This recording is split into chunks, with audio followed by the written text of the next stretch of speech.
Hello, everyone, and welcome to the panel discussion on cultural challenges and biases. We are super excited that you decided to join us today. We kindly request your attention for a brief moment in the spirit of transparency and utmost respect for our community. We have some information we'd like you to read on this disclaimer screen. By taking a few moments to read through the disclaimer, you empower yourself with important information regarding the boundaries of our knowledge sharing environment. Please take just a moment to read through this screen also, and then together we're going to embark upon some exciting topics in early childhood education. All right, so for this panel, these experts, it was created to provide real-world examples of two very important topics. The two topics we will discuss today are cultural challenges and biases that ELL students and teachers face, and the unique phases of cultural adjustment that ELL students encounter in the classroom. So, Jessica, I would like to start with you. Will you please introduce yourself? Sure, thank you. My name is Jessica Perez Maqueda. I am the biliteracy coach at a public charter elementary school that is located in Sarasota in the state of Florida called Dreamers Academy. And in our program, we provide a two-way immersion instruction where our students learn in two languages of instruction, that's Spanish and English. And the way this is done is that our students acquire the knowledge and the skills of all the standards for all the grade levels equally in both languages of instruction. The reason why programs like this one that we have at Dreamers Academy is becoming very popular is because it's being demonstrated based on the data collected is the fastest model to close that linguistic gap. And it was initially designed to support ELs, but it's becoming more and more popular with the English-speaking population and people coming from other countries. We actually in our school have students that come from Russia and students that come from Brazil and Ukraine. So it's offering students the opportunity to learn content through language. I've also been an educator in Spain, which is my home country, since year 98. There, I worked for a traditional Spanish private school, but we had a tremendous amount of students that were international. So our job as educators was to support these students that were not proficient in Spanish by accommodating our instruction in the classroom.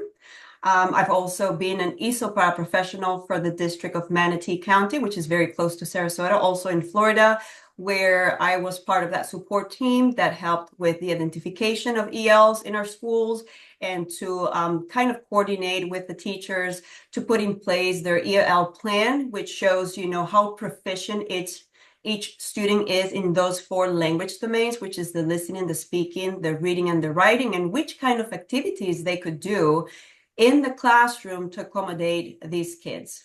I'm also been a dual language teacher for the past 3 years, and it's an amazing program for anybody who wants to be immersed in a very multicultural environment and be highly academic successful, and obviously to develop bilingualism and biliteracy in the school classroom, in the school setting. Frank? Welcome, everybody, and thank you for joining us today. My name is Dr. Frank Guevara. I am currently associate faculty member here at University of Arizona Global Campus, and I've been working in the field of early childhood education for a couple of decades now. Interestingly, I started my own education in my district's pilot bilingual education kindergarten class.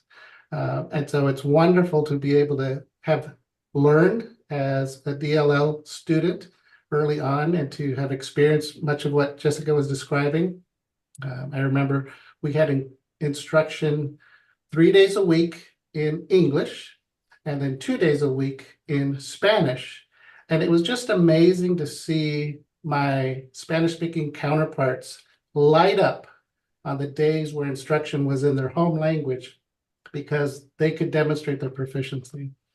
I've also served as a program director for programs in California, Texas, North Carolina, Colorado, with Department of Defense, and then was privileged to serve as the program director for a dual immersion English-Spanish inclusive preschool program in Colorado as well. So again, much of what Jessica was describing about the two-way dual immersion it is fantastic and magnificent to see it in action and to see how both ELLs and then students for whom English is their first language can gain proficiency in a second language.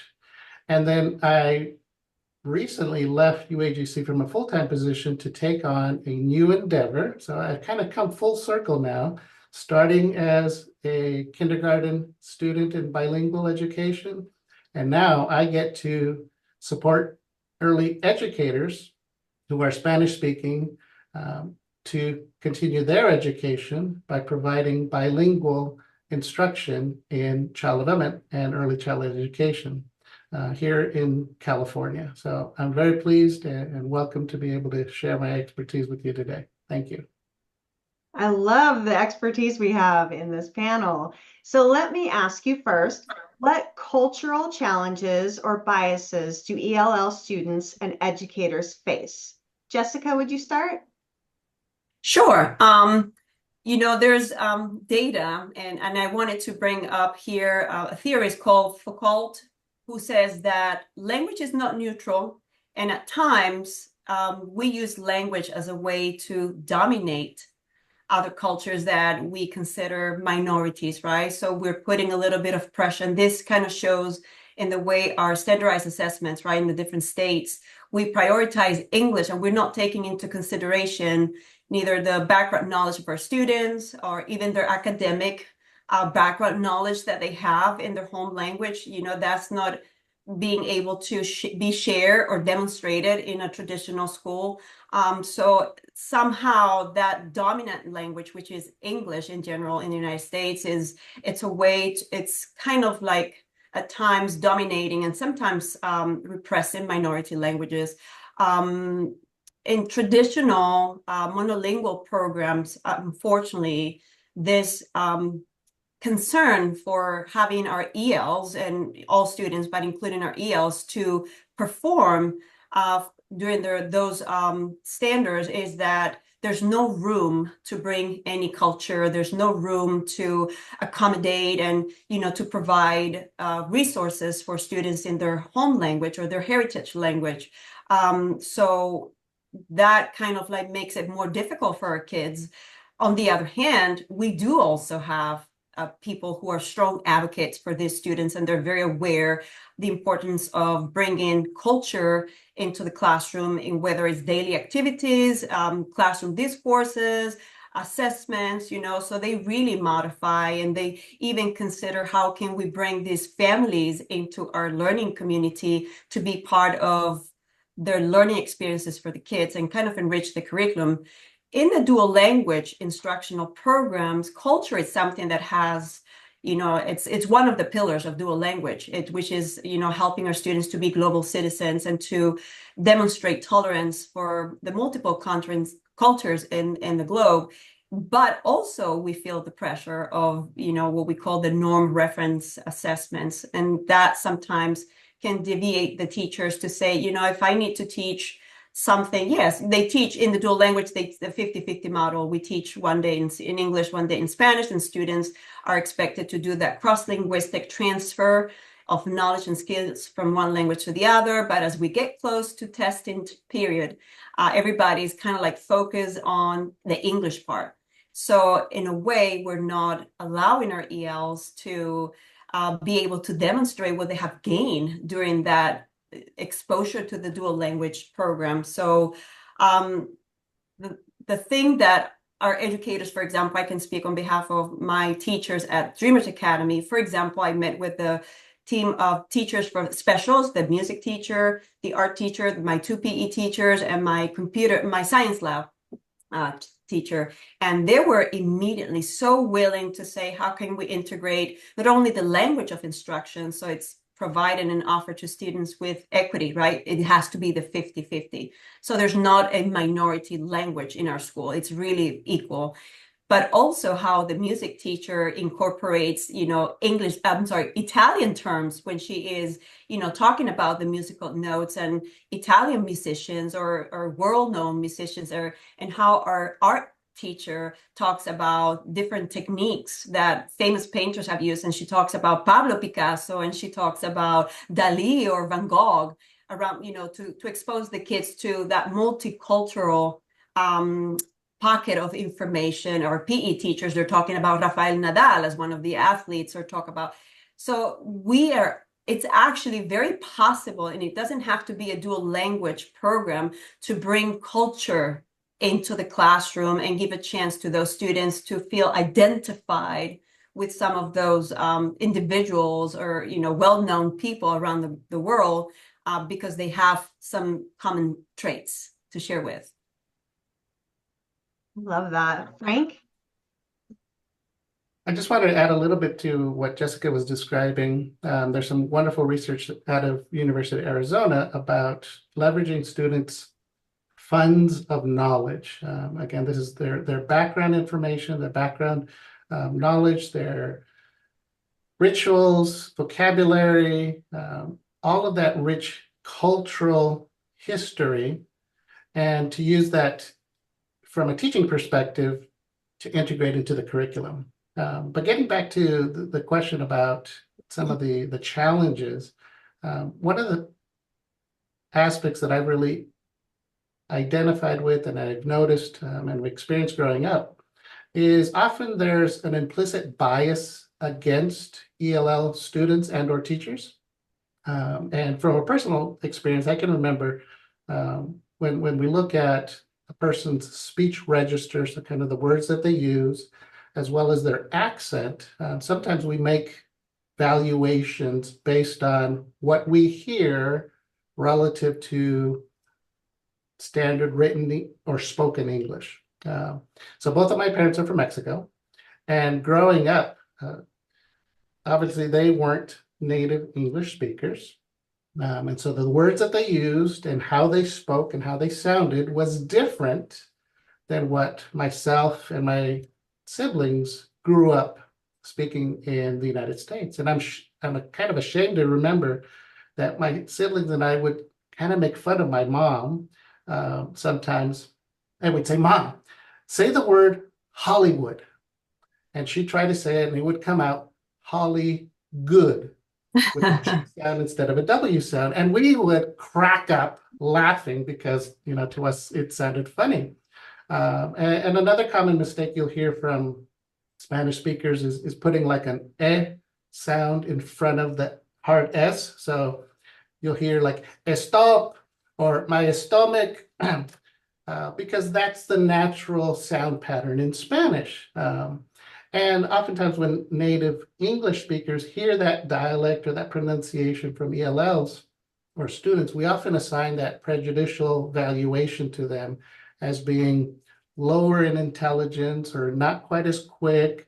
And sometimes we brush off those students as being dumb or having nothing of value to contribute to the classroom community. I even remember when I was working in the field, we had a student whose parents were from China, and the mom would come in and we'd converse with her, and she had very broken English. And at first I made that bias, an implicit bias of she's not all that smart. And so I would kind of try to speak very simply to her. And then to my kind of shock, and then again to my being ashamed of that reaction, I came to find out that in China, she was a vice president in Microsoft. And so she was a highly intelligent individual. And I had made this assumption based on her English proficiency of what she could understand. So I think that's one of the biggest challenges. Students oftentimes will kind of fade into the background because others make assumptions about their ability to contribute, their capacity to understand and participate. And so sometimes feeling that rejection, they'll kind of shut down, and unfortunately can kind of create the self-fulfilling prophecy where they don't participate. And so we continue thinking, well, they don't have anything of value to share with us. The last little piece I just wanted to share in terms of teachers and some of the challenges that they face. So right out of college, I was back in my home district, and I was teaching 7th and 8th grade science. And although the majority of the students there were of Hispanic backgrounds and I could communicate with them with my Spanish proficiency, We also had a number of students who were Vietnamese, who spoke Vietnamese or Cantonese or Thai, Tagalog. And so for those students, there was a huge gap. I couldn't translate for them. We were fortunate that the textbook company that we had used had translated some of the workbooks into some of those Asian languages.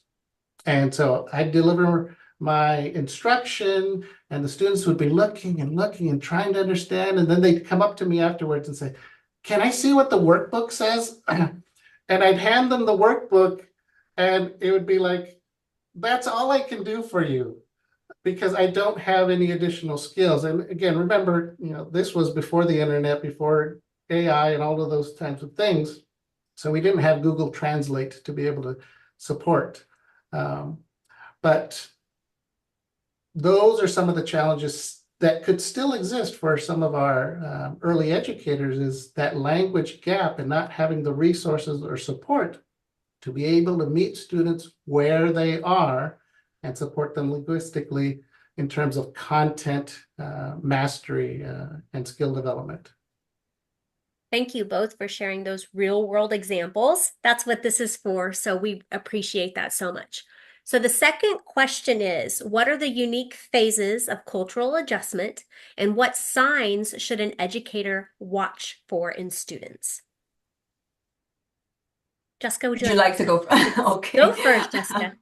All right. Well, thank you. I know that, Frank and I were both addressing culture, and we're both obviously, language is a big part because it manifests, right? That our accent and how much we know and how proficient we can be, but culture also is behavior and how our students, with their interpersonal relationships with students who are from a different culture, how they come together to do collaborative work. We have some social groups that are very collective. They actually like to lean on each other or take roles. Is a very communal approach to solve the task, or to address the issue, where in other cultures like the one that we have in the United States, it's more individualistic, right? So we're looking for us to meet our own goals and for us to follow our own path, and in a way we do not require the effort of other people or the support of other people.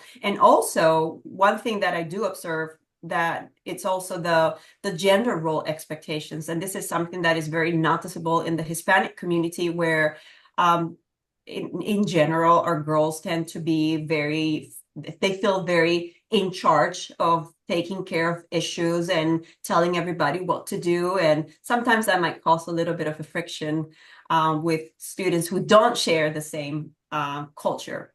But in terms of adjusting, I will say assimilation is something that perhaps we do not want to see in our schools, in our classrooms, because that means really that the dominant culture gets swollen by, the minority culture gets swollen by the dominant culture, right? So I do not want to have ELs feeling like they have to give up their identity in order to feel like they fit in the new setting. So what we would like to see, it's maybe more a pluralistic or bicultural approach where both cultures can actually coexist. So I do not have to give up my Spanish. I do not have to give up my traditions or, my habits just because I live in a different culture where the dominant language is different and the traditions are different. So I will, finding a good balance to go from, that the assimilation towards the bilateral environment. That's probably what I would like to see for the kids, the ELs. Great points. I wanted to take a little step back, if you don't mind, as we think about some of those stages that children might go through. I've had the privilege of living in 6 different US states, and so I have a little taste of what that can feel like, especially most recently we were living in Hawaii, which if you've ever visited and really seen the native aspects, not the touristy parts, really immerse yourself into the culture, it is completely different than at least what I've experienced in the United States so far. And as we look at the research on cultural adjustment, depending on who you look at, there could be 4 or more phases that an individual will go through. Oftentimes we start with kind of that honeymoon phase. And I remember going to Hawaii, is like, oh my God, everything here is amazing. We don't have mangoes like this in California. We don't have anything like this, back on the mainland. And it's that excitement and euphoria of kind of the grass is greener on the other side. Oftentimes after that honeymoon phase, students might experience kind of a feeling of negotiation or hostility, where all the new stuff sometimes can be stressful. You have to learn, okay, how do I do this in this culture? What does this term mean in this culture? What are the rituals and routines in this new culture? Because they're different from where I came from. And so you have this overload of information, and sometimes you just get frustrated or disoriented or just tired of why isn't it like it was before? And so teachers might be on the lookout of, okay, that euphoria initially, and then maybe a little bit of downturn because they get frustrated. And sometimes what used to be seen as the shiny new apple is now, well, back home, this was better. Back home, we did it more efficiently. Back home, whatever it could be. So that the shininess is now gone, and we start thinking back to, okay, what it was like back home in the homeland, and sometimes those feelings of, well, it was better back there. You guys don't know what you're doing here.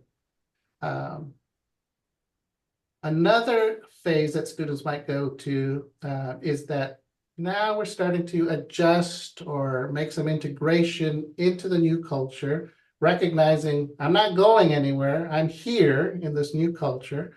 And in order to survive and be successful, I kind of have to start integrating my past with this new culture.